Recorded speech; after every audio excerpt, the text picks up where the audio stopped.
Hello and welcome to another episode of the djproject Criterion Collection.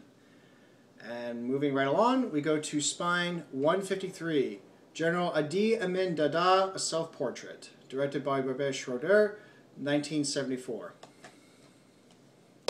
Speaking of political films, oh boy, actually I got this. There was in 2008. There was a special limited package offer that Criterion put out. It was because there were several films that were recently made and released that were related to some previous films, and so for a special price you can get these three titles as a bundle. This was one of them. The others were The Honeymoon Killers and F for Fake. And this is all because there were films that came out that year that were related in subject matter to their respective films. And so you can conclude that this was because of The Last King of Scotland, with Forrest Whitaker playing General Idi Amin, is because you have this. And wow. I think I always wanted to get it, but this is one of those. It was the opportunity presented itself, and it looked like it was a good one to take. I'm like, okay, I've wanted these titles. I was interested in these titles, and why not? Added 3 for 1, or maybe it wasn't quite 3 for 1, but it was a pretty good deal. And they also threw in a Criterion ball cap as well. So there you go. I like a good bargain. So yeah. General Idi Amin, good grief. And not because the film is bad. In fact, if anything, this is, I don't know if I want to go so far as to say it's essential viewing, but it's certainly worth checking out at least once. Especially if you are politically minded, and pretty much I think in any respect. I don't think it's one of those ones where it doesn't matter really your position, but if you have any interest in politics, and especially international politics, in post-World War II international politics, it's definitely worth seeing. And I would say that this is my big selling point. If you want to know what a real despot is like, not what passes for one, not what you think is one, but a real, true, through and through despot, you see this film. This is probably where I get into terms of enrampagement. Maybe not. I probably won't go into histrionics. I don't think. But just thinking about the film just makes me go, oh, man. Okay, for starters, all right, where to begin with this? Okay, the miracle with Wikipedia is that if you don't know who I'm talking about, you could probably just go in and read the article. But a brief summary, General Idi Amin was the president of Uganda from 1971 to, I believe, 1979 is when he was finally ousted. But during his 8 years, he really, he did a number on Uganda. Not quite on Stalin, Chairman Mao, a la the Cultural Revolution, or Pol Pot with Cambodia. Not quite on that level, but pretty heinous. There were plenty of disappearances. There were plenty of things where people were killed or lives were ruined because of his various ideas. But I think what makes Idi Amin so perversely fascinating was there is a big difference between what he thinks he's doing and what he actually does. This is pretty much you could make one of those posters where it's the subject matter and this is what this group thinks I do, this is what this other group thinks I do, this is what my parents think I do, this is what I think I do, but this is what I really do. It fits this to a T. I mean, in general, Idi Amin. Well, first off, the documentary was made as it is called self-portrait. In fact, the original French title is simply General Idi Amin Autoportrait. And in fact, Schroeder, when he came to him, he said, "I want you to do this like a self-portrait. I want you to be completely honest with yourself." And so, for him, it was very much he was showing off really what he could do, and so there was plenty of military exercises. This one ambition he had was to lead the world charge in stopping Israel, and so he had this military exercise where supposedly they were recapturing the Golan Heights from Israel, and so he has these tanks and helicopters and planes flying around, and you're thinking, really, and if you know anything about geography, Uganda's here and Israel's right there, and you think, okay, how's this going to work? I mean, it would make sense if he was it would make plenty of sense if he was in Jordan, if he was in Syria, if he was in Saudi Arabia, or or Egypt, that area. But Uganda, yes, I know the Nile. Yes, the Nile starts in Uganda and then goes up into Egypt. So yeah, you could do that, but really. But that it's right there. It's the ambition that never really. It's the talk of ambition and grandeur, and then you see what is actually possible. In fact, probably the if I could choose a single shot that best expresses this dichotomy, is towards the beginning. He's looking at the army training and doing their various trainings, and in this particular instances, he's looking at the paratrooper division, that he insists that his military should include a paratrooper division. And he's talking to the camera, and he says that it's confidential. And the other thing about it is the way he talks, but I'll get into that a little bit later. But he says that it's confidential. No state can tell you the strength of the army. Officially, that's kept as a secret. And so you get it's very much like playing cards. He thinks like it's almost like saying, "I'm not going to tell you what my hand is," and it's like the worst poker face ever, because then the camera pans over to this. It looks like a shed. I mean, there's a crude frame for it, and it's supposed to resemble a fuselage of a transport plane. And this frame, this shed-like thing that's supposed to be a fuselage of a plane, and everybody, this is where the paratroopers are, and so they're training how to, how do you leave the plane, how do you get out in groups, and then they're just jumping off, and it looks like a frickin' playground. There's at one point, there's even a pilot that goes down a slide, and you're like, what?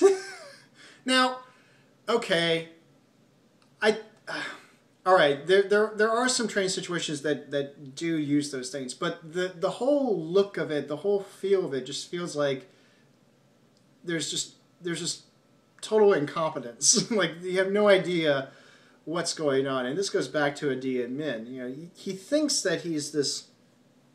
He presents himself as this great, wise, intelligent, insightful, intuitive, revolutionary leader. He keeps saying that. Like, I believe in revolution or some such nonsense.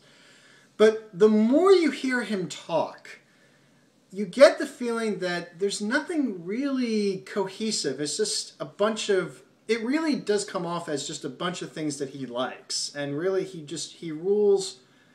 He has, this is a phrase that my father said once. He has a whim of iron, where you feel like there's a strength to a decision. Like you feel like there's a strength to a decision, and that's it.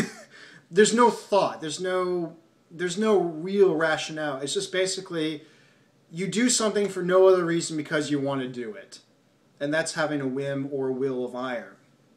And Idi Amin definitely has that, and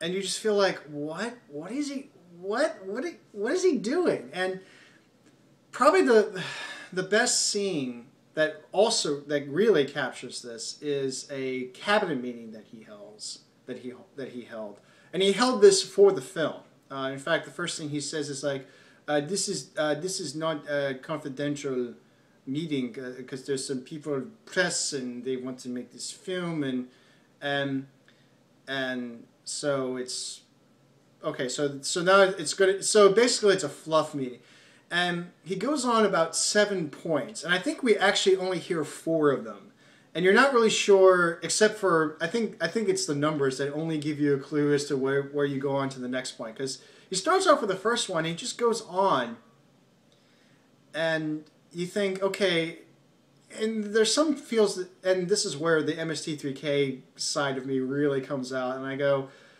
wait, have we gone on to the next point? Are we still on the first one? And you think, why do I need to write this? Basically, this is it. If this scene explains probably in the best way the futility of having group meetings. I mean, if you hate group meetings, this is the scene that you show to demonstrate your hatred or your disdain or your contempt towards group meetings. And that's probably the best exhibit case you can present. Also, in thinking about this, because I said that this was a self-portrait and it was made more or less as a self-portrait. The other thing that it made me think of The Office, and specifically the original BBC, made in the UK one. And I don't know whether this makes it even more funny or more depressing to imagine General Idi Amin as David Brent, or vice versa. Just someone who has this illusion that he is this great guy, and then when he actually tries to do something, it just falls flat on its face. I will give David Brent some credit. I do think that there was at one point where he actually was good at his job. It's just that when you have someone from the BBC, you think, oh, this is my opportunity to live out my own dream of being an entertainer, and then it becomes clear that no, you're not really an entertainer. You think you are, but you're not. But Idi Amin, but I will say this, and this is why I think this is a really good film to watch to know what a true despot is. Well, there's a lot of come-aways you can get from this. One is that despots have this very strong delusion of grandeur, the self-delusion of grandeur, where they think of themselves as this great leader that it's gonna bring peace, it's gonna bring harmony, there's gonna be no want in this, and we're even gonna lead charges and change the world and transform the world and all these grand ambitions, but none of it ever gets done. And either doesn't get done or you end up making it worse for everybody. Which then leads into the other big takeaway is that for as much as Idi Amin came off as completely inept, the thing that, and this was the reason why he stayed in power as long as he did. Maybe partly because I think everybody was fearing for their lives, but the other thing is that he does have a certain charm and charisma that the people that Ugandans liked. And he was able to exude that, and it's that charm it's that personality charm. In a way, you could say, you could even kind of call this the discreet charm of the despots, or the despotic, or the dictators. It's much in this, and it does kind of come off as very absurdist. I mean, it does feel like this is one of the greatest comedies ever made. Or this is one of the greatest political satires ever made. but there's that but, and it's real. It's one of the greatest comedies ever made, and it's real. This is not like This Is Spinal Tap, where it was a mockumentary of this imaginary band, and it's using various situations that were done in real life and then done in this fictional and done by this fictional band, but it was made to look like it was real. This is not like This Is Spinal Tap. This is actually real. This was actually done. And this is what also makes it really, really compelling, is that Idi Amin was completely honest. He was completely upfront with himself. And it's that rare instant, it's that rarest of glimpses. You don't really get this from any other head of state, I don't think. This kind of honesty and upfrontness about what he does. And that's what makes it so fascinating and compelling, to have that kind of upfront honesty. And this is what, and he really thinks that what he's doing is for the best. And then you see it in the end and you go, oh geez. I've concluded that, first, I don't know why I would be in Uganda in the first place, but I'm pretty sure that I would be dead within a few years, or maybe even sooner, because very likely I would just say something and just be completely upfront, like you're full of shit, or this is stupid, or I don't like what you're doing, and I would be immediately sent to the firing squad. I would be not looked on very favorably, and so I would very likely be dead. But again, I don't know why I would be in Uganda in the first place. But and actually during the cabinet meeting, the ministers' meeting, I also thought, if I were one of those ministers, I would probably be fired right away, because I would just be such a smart ass and just start undermining his authority. And yeah, I said I was going to talk about how he's going to talk, and clearly English is not his first language. I mean, this is a language that he was forced to use out of necessity, because Uganda was once a British colony and then became independent in 1962, and so growing up in that era, he was forced to learn English, and he was even pulled into the army. The British Army as well, and he fought in World War II. So, but his command of English is not exactly elegant.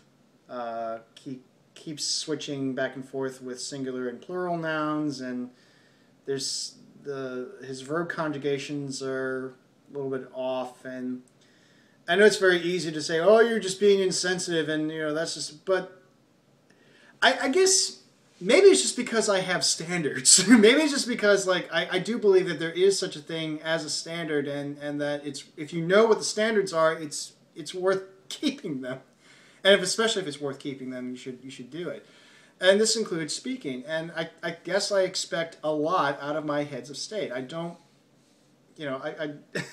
and it just comes off as And I think going back to The Office, I mean, this could be the earliest example of the awkward comedy, much like The Office or Curb Your Enthusiasm, or pretty much anything that Larry David has done. That just sort of that comedy where it depends on a lot of faux pas, a lot of just awkwardness and uneasiness. I mean, this is kind of a precursor. So in a way, it's kind of ahead of its time in a lot of respects. So yeah, and it's an unintentional comedy. It's also kind of comes off as one of those bad films where it's the kind of film that MST3K makes fun of. And actually, the one filmmaker that makes me think of this, interestingly enough, is Coleman Francis.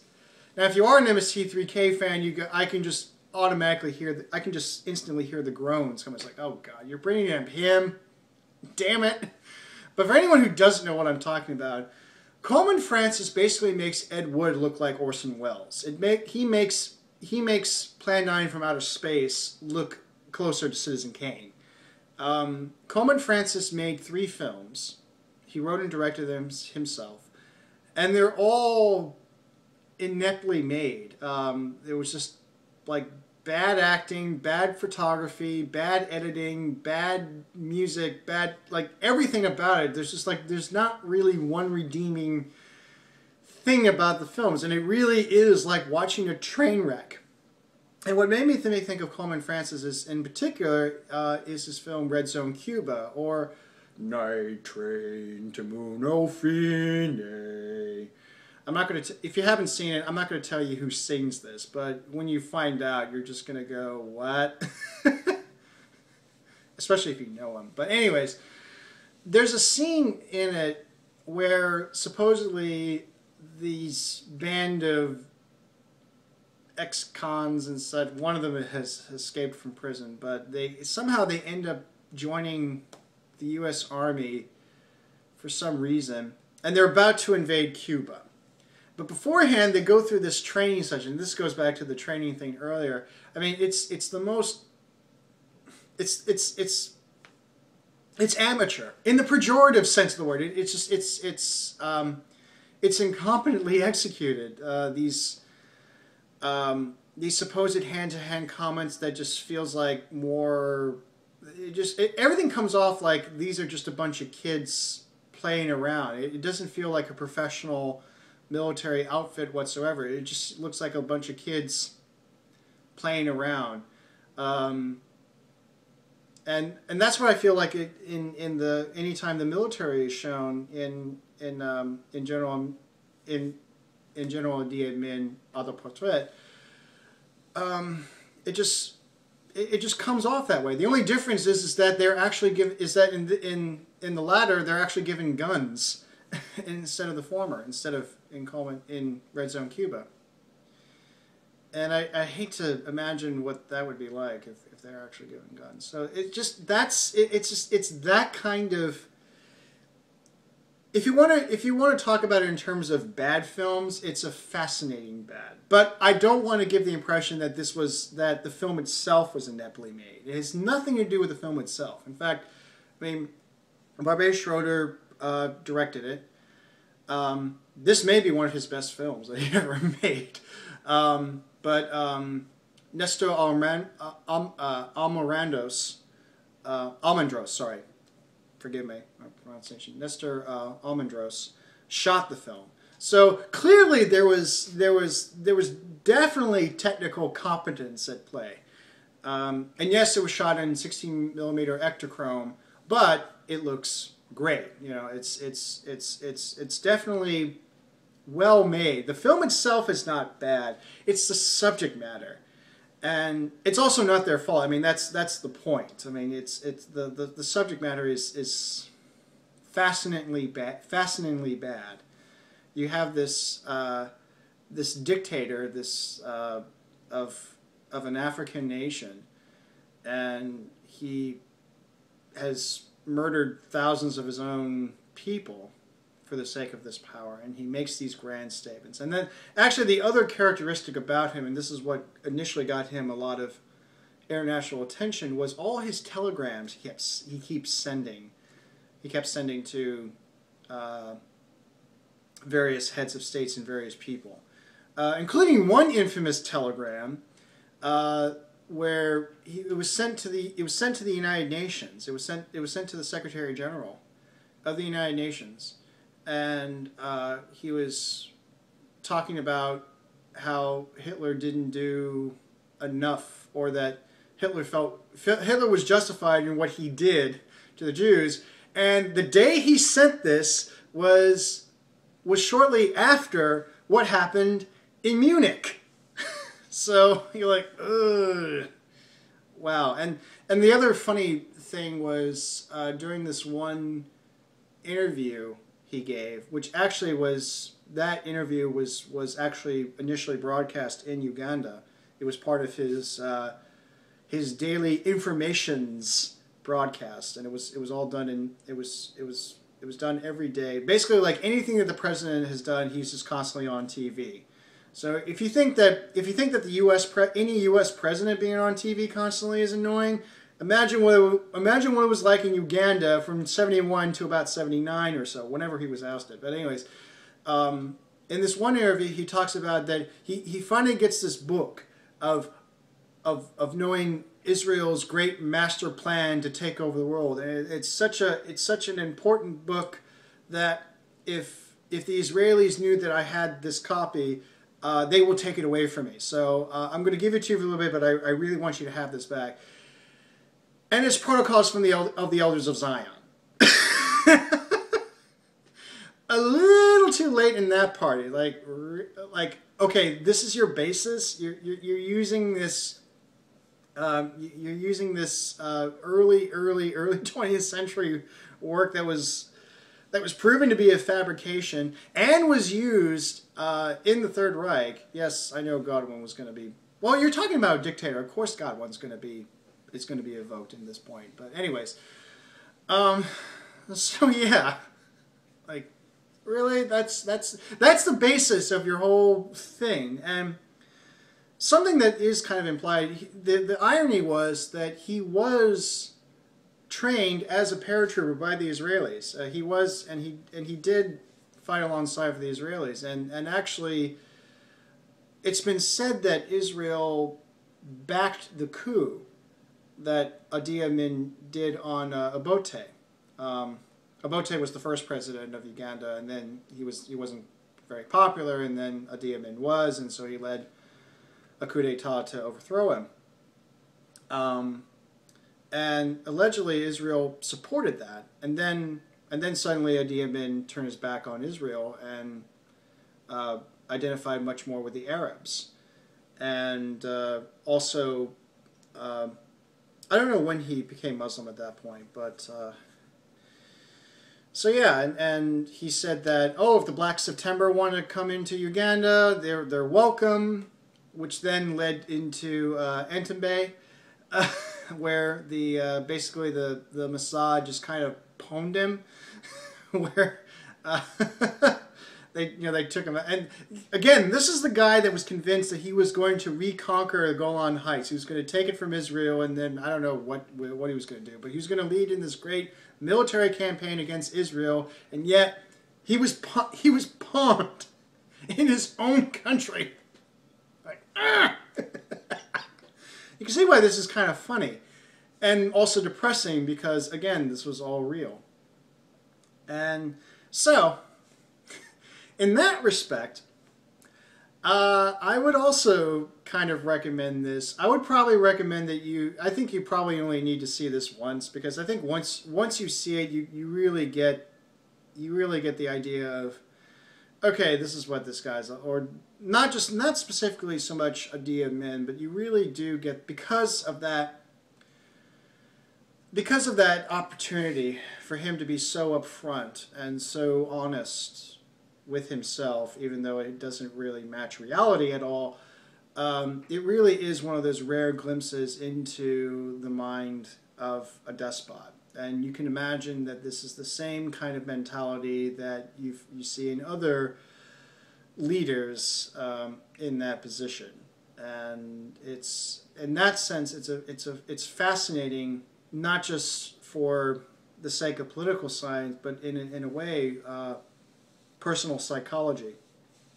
You really get to see the inner workings of a mind that probably, but if it weren't for the fact that he was once a head of state, and it weren't for the fact that he was doing all these things that was making his country in a lot of ways worse, including the deaths of thousands upon thousands of his own citizens. I forget what the final death toll was.